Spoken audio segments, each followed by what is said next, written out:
See, the thing is, you can't keep fighting with this woman every day. I know you all live together. You call it love. You feel some attachment, but what the attachment you feel ain't love. People don't really even understand what love is. And what she's doing is not love. You fighting, that's already a clear sign y'all don't get along. It's a sign y'all don't belong together. I don't understand how you can put two and two and that means you should have a child or that means you should get married because y'all can't agree on things. And so what's happening, bro? You fucking is fighting every single day. You need to stop.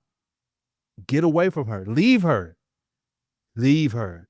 If she's the best you ever had, it don't equate because y'all don't get along.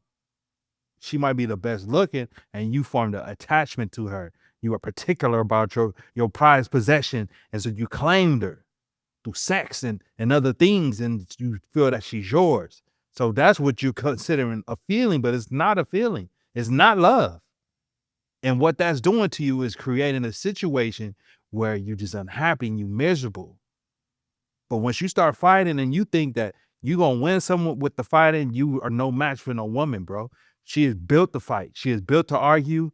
She is built to destroy and all those terrible things that can come about it. She'll never fold up. You going to fold up. And then you're going to say, damn, you're going to be a shell of yourself. And since you are a shell of yourself, she going to move on to a new source of energy. Somebody who's strong, standing up straight, and she going to break him down. But if you already broken down and obeying and being obedient, you not her type. That's why she fights you. She fights you because that's natural for her to break you into crumbs.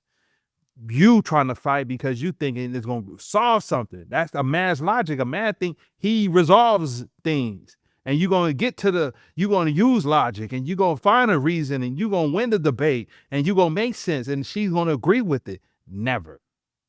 She'll never take any accountability. She'll never understand things your way unless you want to fight her. You're going to have to fight her with leverage and power and money and things where other women might want you. And so she's going to chase you for them other women so they can't have you.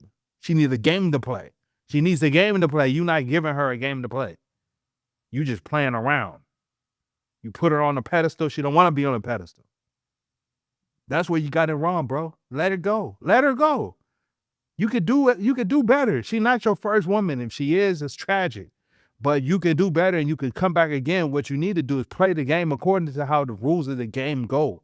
And that's money and power and leverage. And I ain't talking about rich, wealthy guy. I'm talking about you could be a plumber, an electrician, a longshoreman, a firefighter, a police officer, and that has leverage in the game to where a good woman wants this guy and she don't want another woman to have this guy. But if you just, even the firefighter or the plumber and the guy with that money, as soon as he starts catering to her, he lost her. She don't want to just play romantic love like in movies. That shit is in movies. That's why it's called a program. So it can tell you how to do love. It teaches you what you think you should be doing. It's not what's natural to the human, especially what's natural to the female human. And you're going to just argue all the time. You're going to argue your points. You're going to fight. And you're going to have cortisol levels high. You're going to feel stressed. And your body is going to treat it like you fighting somebody in the street, in the alley. And you're going to feel the worst that you ever felt. And you're going to say, why? And then you can't connect two and two. This is not a reasonable human being that you're dealing with. And that's where you're going to go wrong, bro. All I say is to save yourself. You might have to let her go to save yourself, not to make her happy. Because those are feelings she can't feel. She won't ever reach happiness. She's not. That's why it seems like she'll be 80 and she fought her last fight and she in the bed and like, I won, and she died and she figured like she made it. And look at you gonna look back and say that was a horrible experience. Because you are a different type of person. You a man. And you shouldn't be going through that, bro. I just want to tell you that. Peace.